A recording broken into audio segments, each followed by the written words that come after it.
10 سال کا نچوڑ بتا رہا ہوں. کہہ رہے 10 سال میں ما قال لی شیئا قط لما فعلتہ، مجھے اللہ کے نبی علیہ السلام نے 10 سال میں یہ نہیں کہا کہ انس تو نے یہ کام کیوں کیا. ولا قال لی شیئا لم افعلہ لما لم تفعلہ، اور اگر میں نے کوئی کام نہیں کیا جو میرے ذمے تھا یا حضور نے میرے ذمے لگایا تھا تو 10 سال میں میں نے آپ کی زبان سے یہ نہیں سنا انس تو نے یہ کام کیوں نہیں کیا. تو دوسروں کے لیے وقتی طور پہ مصنوعی ذرا اچھا رویہ اختیار کر لینا یہ آسان ہے. اس لیے اصل اخلاق کا کمال یہ ہے کہ جس کے ساتھ رہتا ہے وہ گواہی دے کہ یہ اخلاق کا بڑا ایک نمبر آدمی. اس لیے آپ فرمایا کرتے تھے خیرکم خیرکم لأہلہ، تم میں سب سے بہتر اصل میں وہ ہے جو اپنے گھر والوں کے ساتھ بہتر. اپنا حق لینے میں بڑا سیریس ہے، لیکن جو اس کے ذمے کچھ فرائض ہیں ان کو ادا کرنے میں سیریس نہیں. اس کے ذمے بھی تو لوگوں کے حق ہیں، جیسے لوگوں کے ذمے اس کے حق ہیں ایسے ہی اس کے ذمے لوگوں کے حق ہیں. یہ اپنے حق تو مانگتا ہے، لوگوں کے حق دیتا نہیں ہے. اس وقت تک بندے کا ایمان پورا نہیں ہوتا جب تک وہ دوسرے کے لیے اسی چیز کو پسند نہ کرے جس چیز کو اپنے لیے پسند کرے.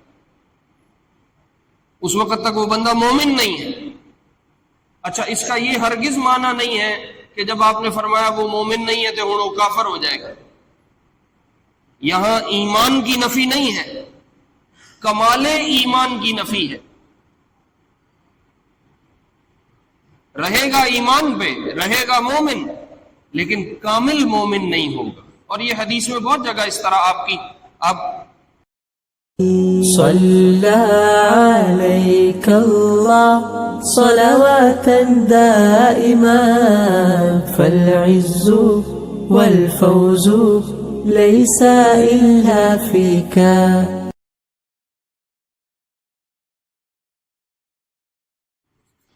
آج ہم نے اپنے حدیث کے سلسلے کی 13ویں حدیث پڑھنی.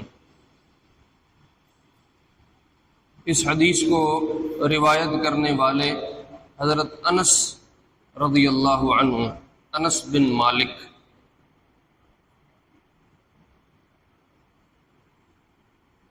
حدیث کو بیان کرنے سے پہلے حدیث کے بیان کرنے والے صحابی کا تذکرہ بھی کیا جاتا ہے.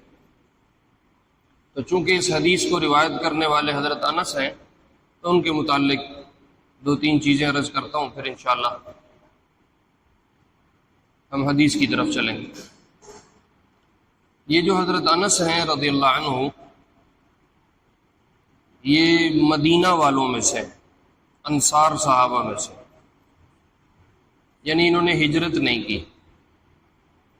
جب آپ علیہ السلام مکہ سے ہجرت کر کے مدینہ آئے ہیں تو اس وقت حضرت انس کی عمر 10 سال تھی. تو ان کی والدہ حضرت انس کو لے کے حضور علیہ السلام کی خدمت میں حاضر ہوئیں اور کہا کہ یہ ایک چھوٹا سا لڑکا قبول فرما لیں. خویدم کے لفظ ہے، یہ ایک چھوٹا سا میرا بچہ ہے، اس کو قبول فرما لیں، یہ آپ کی خدمت کیا کرے اور اس کو میں آپ کی خدمت کے لیے وقف کرتی ہوں. تو مدینہ جب حضور پہنچے اس وقت ان کی عمر 10 سال تھی. پھر 10 سال انہوں نے اللہ کے نبی علیہ السلام کی خدمت فرمائی اور خوب خدمت کی. سفر میں، حضر میں، جہاد ہے، امن ہے، کوئی حال، کوئی وقت، کوئی موقع انہوں نے خدمت کا نہیں چھوڑا. یہاں تک کہ یہ ان بچوں میں سے تھے شروع میں جن کو آپ نے گھر آنے جانے کی بھی اجازت دی ہوئی تھی کہ جب انہوں نے گھر آنا ہو تو ان کو اجازت لینے کی ضرورت نہیں، مستقل اجازت. 10 سال یہ پھر اللہ کے نبی علیہ السلام کے ساتھ یوں رہے، اور حضور پھر ہجرت کے 10ویں سال دنیا سے تشریف لے کے گئے۔ جب آپ دنیا سے انتقال فرما رہے تھے تو حضرت انس رضی اللہ عنہ کی اس وقت عمر 20 سال تھی۔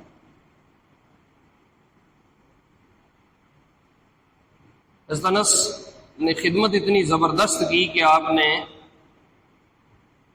ان کو پھر دعا دی اور کہا اللہ تیرے اولاد میں، تیرے مال میں، تیری عمر میں برکت دے۔ وہ ایسی دعا لگی ہے کہ ان کے اپنے مختلف بیویوں سے 80 بچے تھے، 80 لڑکے اور 2 بیٹیاں تھیں، اور جس دن ان کا انتقال ہوا ہے ان کے پوتے پوتیوں کو ملاؤ تو وہ تقریباً کوئی 120 بچے بنتے ہیں۔ ایسی دعا قبول، اور عمر بھی کافی پائی۔ 93 ہجری میں جا کے انتقال ہو رہا ہے۔ 93 ہجری کا مطلب ہے کہ تقریباً 103 سال عمر بنتی، عمر بھی لمبی۔ حضرت انس فرماتے ہیں رضی اللہ عنہ، ساری زندگی کے حالات تو اب موقع نہیں ہے، وقت نہیں ہے، وہ تو ہم اتنی تفصیل سے تو نہیں کریں گے، مختصر آپ کو بتا رہا ہوں۔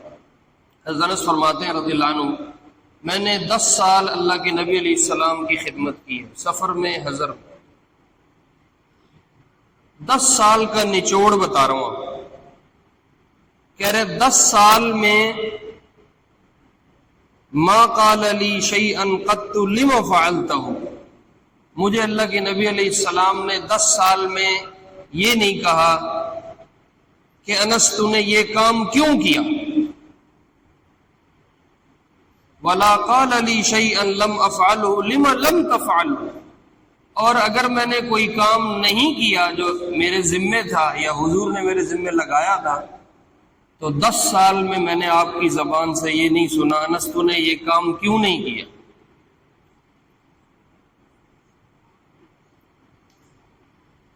ولا قال لی شیئا ولا قال لی فی امر لم افعلہ ہلا فعلتہ، اور نہ کبھی آپ نے یہ کہا انس تو ایسے کر لیتا، تو ایسے کر لیتا، یہ بھی کبھی نہیں۔ 10 سال یہ بہت بڑی بات ہے۔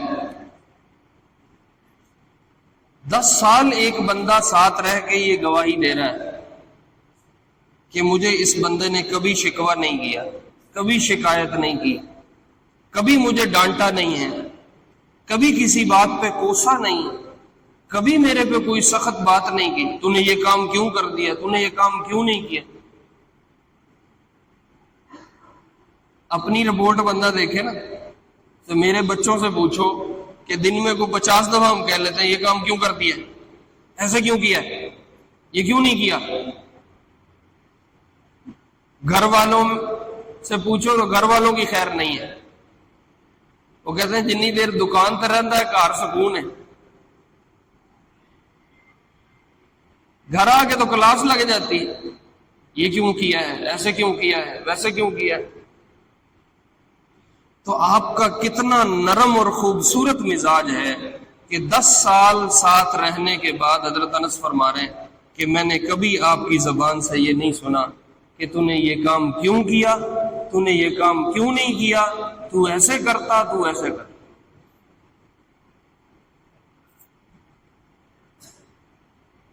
ایک عالم کو میں نے سنا، وہ کہہ رہے تھے اگر صرف اس ایک حدیث پہ عمل ہو جائے، کیوں کا سوال چھوڑ دیا جائے، باپ بیٹے سے نہ کرے کیوں، بیگم شوہر سے نہ کرے کیوں، شوہر بیگم سے نہ کرے کیوں، افسر نوکر سے نہ کرے کیوں، ساس سسر بہو سے نہ کریں، بہویں ساس سسر سے نہ کریں، بہن بھائی آپس میں ایک دوسرے سے، اگر یہ ایک سوال زندگی سے نکل جائے کیوں والا، تو دنیا کے آدھے مسئلے ختم ہو جائیں اور 90% گھر آباد ہو جائیں۔ لڑائی ہی صرف کیوں کی ہے۔ یہ کیوں، وہ کیوں، ایسے کیوں، ویسے کیوں. تو انس فرماتے ہیں میں 10 سال ساتھ رہا ہوں، میں نے کبھی آپ کی زبان پہ کیوں والی بات نہیں سنی. یہ کیوں کر دیا، یہ کیوں نہیں کیا، ایسا کیوں نہیں کیا، ویسا کیوں نہیں کیا. ایک دفعہ فرماتے ہیں کہ میرے ذمے کو کام لگایا کہ جاؤ یہ کر کے آؤ. چھوٹی عمر میں تھے تو بچوں کی توجہ خیال کھیل کود میں ہوتا ہے. اب آپ انتظار میں ہیں کہ انس کو میں نے کام بھیجا ہوا ہے.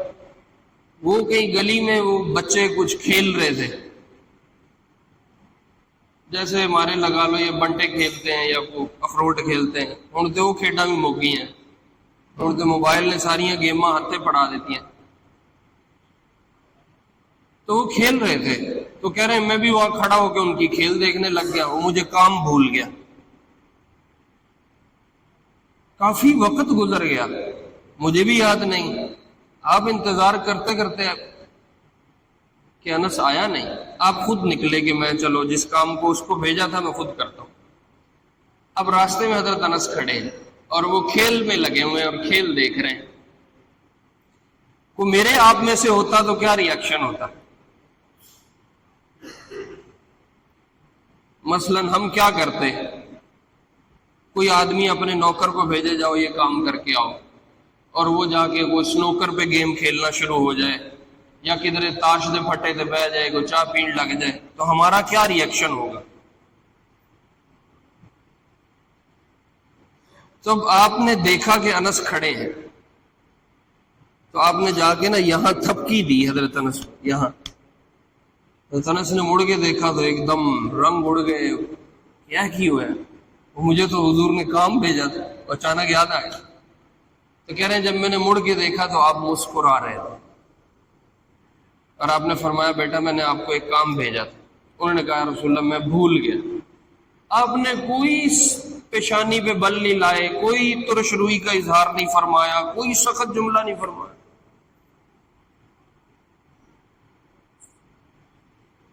یہ طبیعت اور مزاج جس کی گواہی حضرت انس دیتے ہیں کہ میں نے 10 سال آپ کے ساتھ گزارے ہیں، میں نے کبھی آپ سے سختی اور شکوے کی بات نہیں سنی. دوسرے گواہیاں دے لیتے ہیں، دوسروں کے لیے بندہ تھوڑی دیر مصنوعی طور پہ اچھا بن لیتا ہے. یہ گاہک بڑے اچھے، جب گاہک آتے ہیں نا کسی دکاندار کے پاس تو دکاندار بڑا اچھا ان کو ڈیل کرتا ہے. بوتل بھی پلائے گا، چائے بھی پلائے گا، آئس کریم بھی کھلائے گا، ٹھنڈا لیں گے گرم لیں گے، ساری بات پوچھے گا. کسی کو 10 منٹ آپ ملے ہو تو آپ اس کو اچھا ڈیل کر سکتے ہو، وہ کہے گا بڑا اچھا ہے یہ ملنے میں. لیکن اصل گواہی وہ دے گا جو آپ کے ساتھ رہتا ہے. وہ بتائے گا کہ یہ اخلاق میں کیسا ہے، یہ معاملے میں کیسا ہے. اس لیے اگر میرے اخلاق کی گواہی لینی ہے تو وہ بیگم دے گی، وہ میرے بچے دیں گے، میرے گھر والے دیں گے کہ یہ برداشت میں کیسا ہے، یہ بات کرنے میں کیسا ہے، یہ سہنے میں پینے میں کیسا ہے. دوسروں کے لیے تو بندہ 10 منٹ میٹھا ہو جائے یہ تو کوئی مسئلہ ہی نہیں، وہ تو اپنا سودا نہیں بیچنا. اسی دکاندار کو سودا واپس کرنے جاؤ پھر دیکھ لو اخلاق کیا ہے. سارے اخلاق دی پنجابی جاتے پھوک نکل جاندی. تو دوسروں کے لیے وقتی طور پہ مصنوعی ذرا اچھا رویہ اختیار کر لینا یہ آسان ہے. اس لیے اصل اخلاق کا کمال یہ ہے کہ جس کے ساتھ رہتا ہے وہ گواہی دے کہ یہ اخلاق کا بڑا ایک نمبر آدمی. اس لیے آپ فرمایا کرتے تھے خیرکم خیرکم لأہلہ، تم میں سب سے بہتر اصل میں وہ ہے جو اپنے گھر والوں کے ساتھ بہتر. اس لیے جب قیامت میں اخلاق کا حساب شروع ہوگا تو سب سے پہلے بیوی سے حساب شروع ہوگا. بیوی سے گواہی مانگی جائے گی کہ بتاؤ یہ بندہ کیسا تھا. اور بیوی کے حساب میں سب سے پہلے شوہر سے گواہی مانگی جائے گی کہ بتاؤ یہ بیگم کیسی تھی. حقوق العباد کا جب حساب شروع ہوگا، حقوق اللہ میں سب سے پہلے نماز کا حساب، حقوق العباد میں سب سے پہلے جب کاپی کھلے گی تو پہلے صفحے پہ شوہر واسطے بیگم ہے تے بیگم واسطے شوہر. اتنے پتہ لگتا اخلاق دا. اور آدمی جس کے ساتھ رہتا ہو نا، کچھ وقت روٹین میں گزر جائے، پھر بندہ کھل جاتا ہے. جب بندہ کھل جاتا ہے پھر وہ زیادہ حیا شرم والی کہانی ختم ہو جاتی ہے. پھر اصل انسان اندر سے نکل کے باہر آتا ہے کہ اب یہ اصل میں کیا ہے.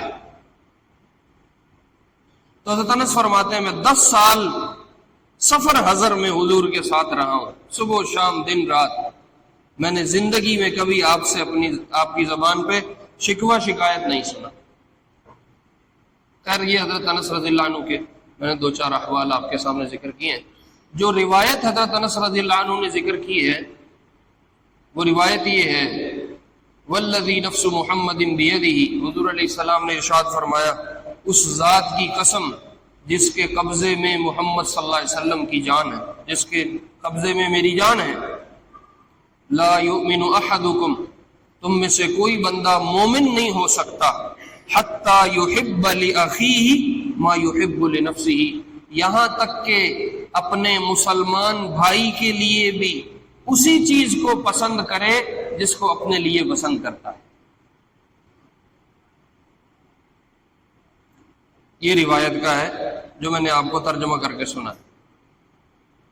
اور ایک روایت اس طرح آئی ہے، لا یبلغ العبد حقیقت الایمان، کہ کوئی بھی بندہ ایمان کی حقیقت کو اس وقت تک نہیں پا سکتا، حتی یحب لاخیہ ما یحب لنفسہ، یہاں تک کہ اپنے مسلمان بھائی کے لیے اسی چیز کو پسند کرے جس کو وہ اپنی ذات کے لیے پسند کرتا ہے.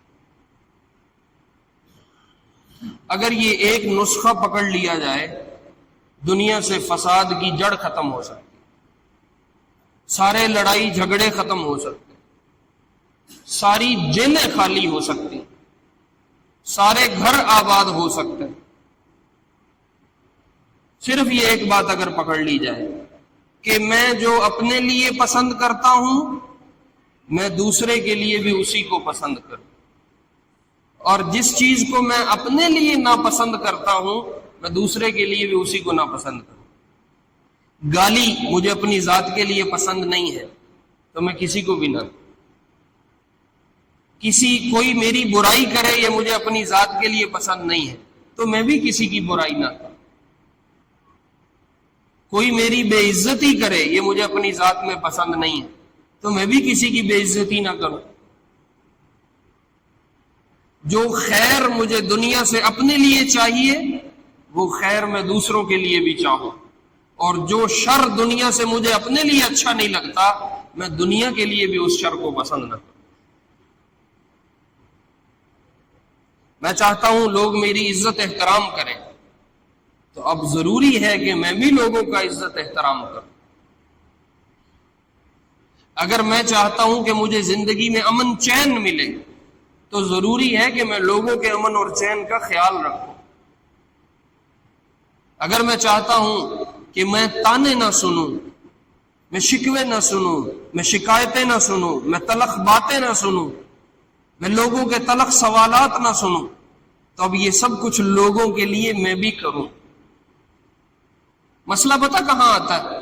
مسئلہ یہاں آتا ہے کہ ہم اپنے حقوق لینے کے معاملے میں تو بڑے حساس ہیں. ہم چاہتے ہیں کہ میرے حقوق سارے ادا کیے جائیں،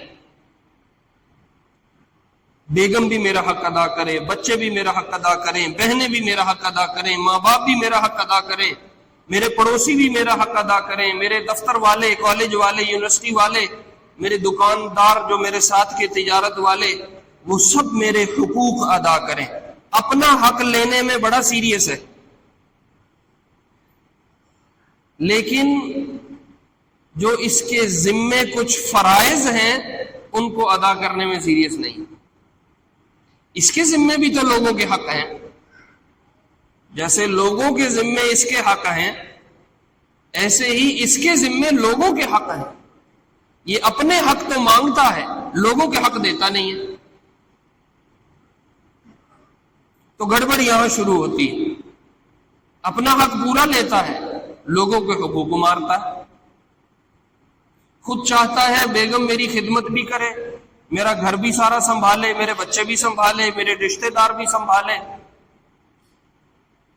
اور جب بات اپنے پہ آتی ہے تو ابھی جو اس کے ذمے حقوق ہیں وہ ادا کرنے کو تیار نہیں ہے، کہتا خرچہ میرے سے نہ مانگو،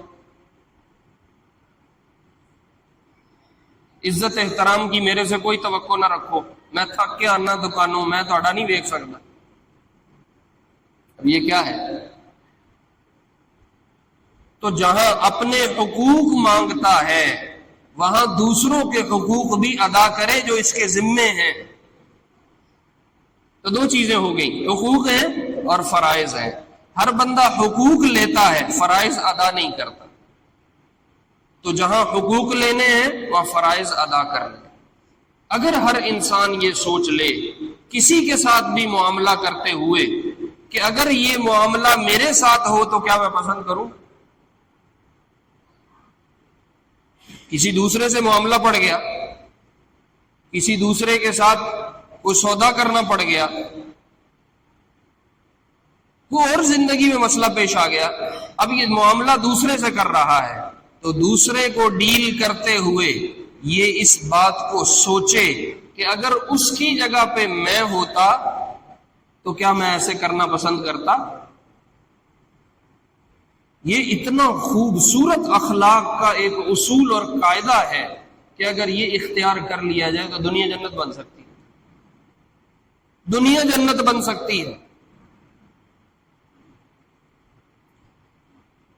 ہر آدمی اپنے ملازم کے بارے میں سوچے کہ اگر اس کی جگہ خدا نے مجھے ملازم بنایا ہو، میں کو سونے کا چمچ لے کے تو پیدا نہیں ہوا، اللہ کی عطا ہے، اللہ نے دے دی ہے، تو اگر یہ میرا ڈرائیور ہے، یہ میری دکان کا ملازم ہے، یہ میری زمینوں کو دیکھتا ہے، میرا نوکر ہے، تو اگر اس کی جگہ اللہ مجھے رکھ دیتے تو جو حال میں اس کے ساتھ کر رہا ہوں کیا یہ حال میرے ساتھ کیا جائے میں اس کو پسند کرتا ہوں؟ آج میں کسی کی بیٹی لے کے آیا ہوں اس کو بیگم بنا کے، اور میں اس کے ساتھ کمی زیادتی کر رہا ہوں اور میں اس کے حقوق کا خیال نہیں کر رہا، کل میری بیٹی کسی کے پاس جائے گی تو کیا میں اپنی بیٹی کے لیے ایسا کیا جانا پسند کروں گا؟ بس یہ سوچ لے، سارے گھر آباد ہو سکتے ہیں، سارے فساد ختم ہو سکتے ہیں، ساری لڑائی جھگڑے کی جڑ مر سکتی ہے، اور آپ کی خوبصورتی دیکھو علیہ الصلوۃ والسلام ایک جملے میں کتنا بڑا فساد ختم کیا۔ اگر امت اس ایک جملے کو لے لے، کیا آپ نے فرمایا اس وقت تک بندے کا ایمان پورا نہیں ہوتا جب تک وہ دوسرے کے لیے اسی چیز کو پسند نہ کرے جس چیز کو اپنے لیے پسند کرے، اس وقت تک وہ بندہ مومن نہیں ہے۔ اچھا، اس کا یہ ہرگز معنی نہیں ہے کہ جب آپ نے فرمایا وہ مومن نہیں ہے تو وہ کافر ہو جائے گا، یہاں ایمان کی نفی نہیں ہے، کمال ایمان کی نفی ہے،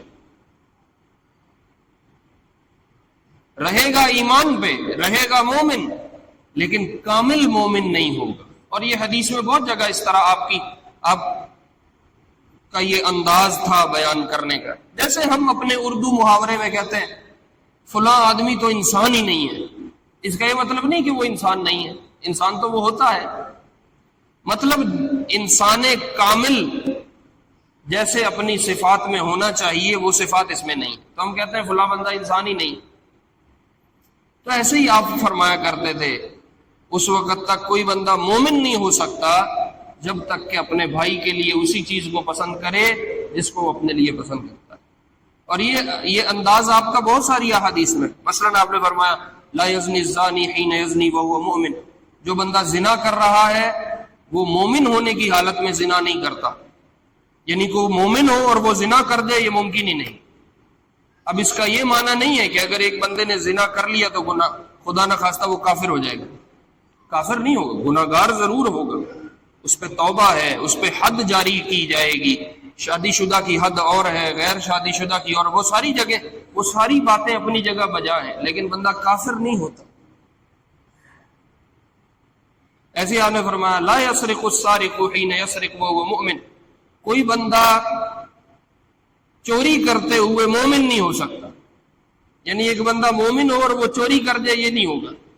تو اب ہرگز یہ معنی نہیں ہے کہ اگر کوئی چور مومن ہے، ایمان والا ہے، اور وہ چوری کر رہا ہے تو وہ نعوذ باللہ کو کافر ہو جائے گا.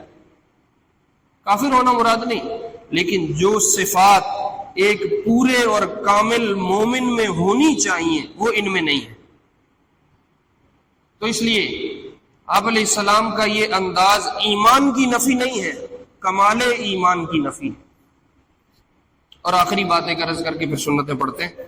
یہ جو حدیث ہے کہ اپنے لیے جس چیز کو پسند کرتا ہے دوسرے کے لیے بھی پسند، اس پہ ایک اشکال بھی ہوتا ہے، ایک اعتراض ہوتا ہے کہ دیکھو دین نے، اسلام نے ہمیں جہاد دیا ہے، اور جہاد میں تو ہم لوگوں کی گردنیں کاٹتے ہیں.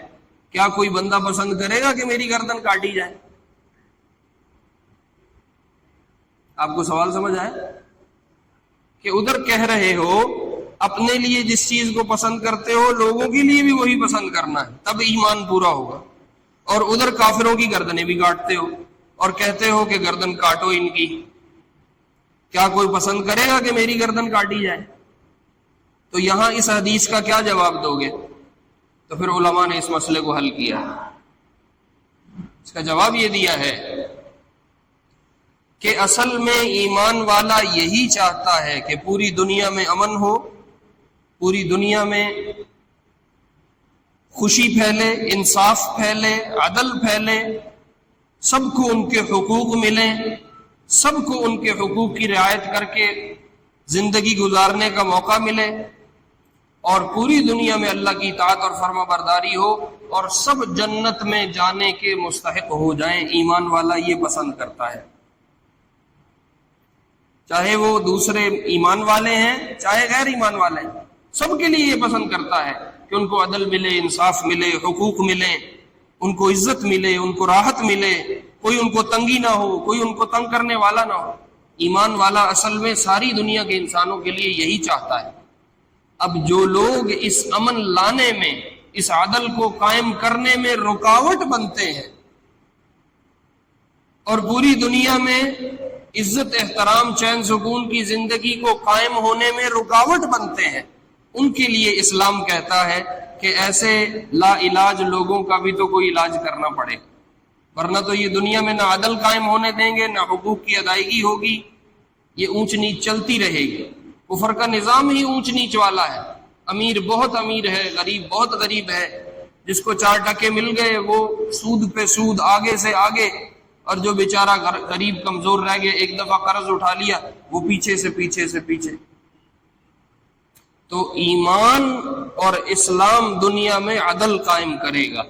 اب اس عدل کو قائم ہونے میں جہاں رکاوٹ آئے گی، اس رکاوٹ کو ختم کرنا ہے، اس کے علاوہ چارہ نہیں ہے. یہ ایسے ہی ہے جیسے سیال موڑ کو جانا ہے اور کسی نے راستہ بلاک کر دیا، اب منزل جانے کے لیے راستے کو تو کھولنا پڑے گا. تو جو جہاد کی کاروائی ہے یہ اصل میں راستے کو کھولنا ہے.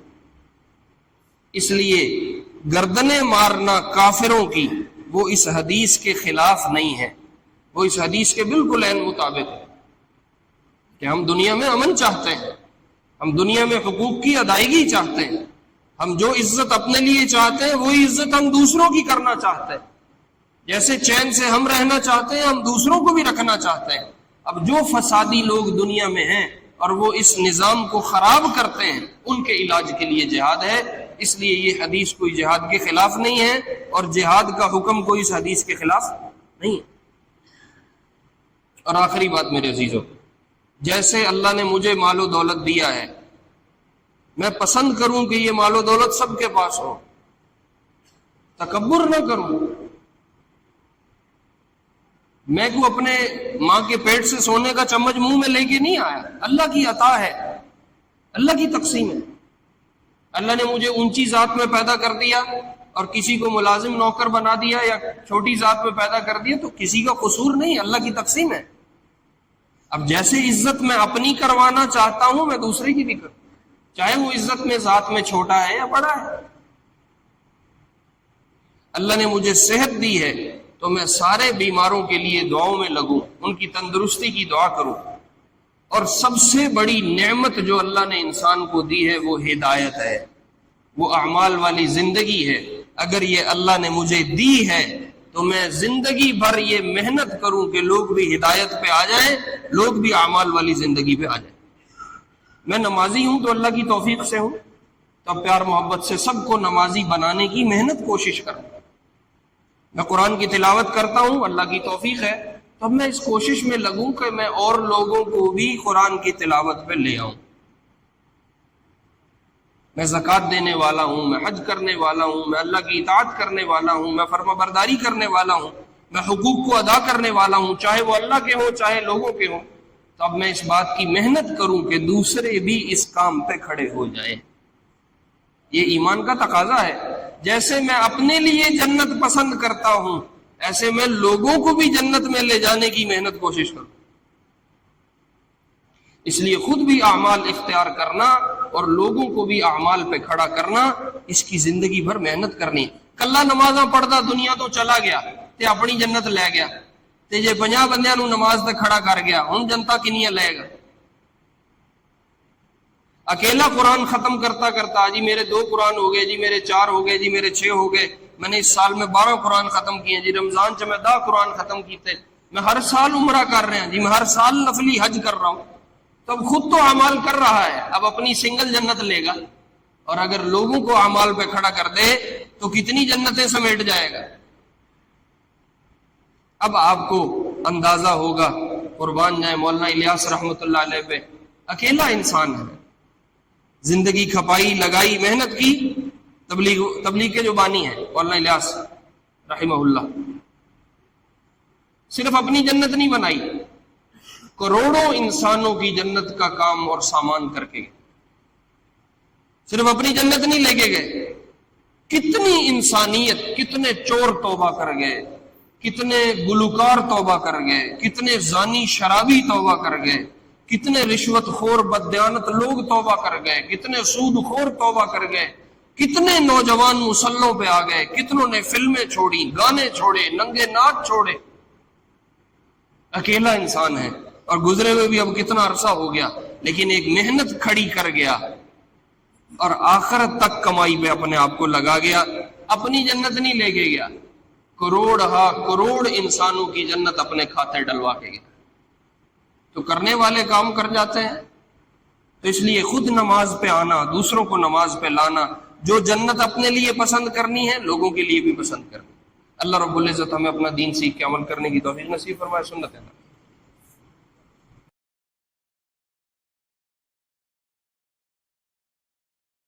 صلى عليك الله صلواتا دائما، فالعز والفوز ليس إلا فيك.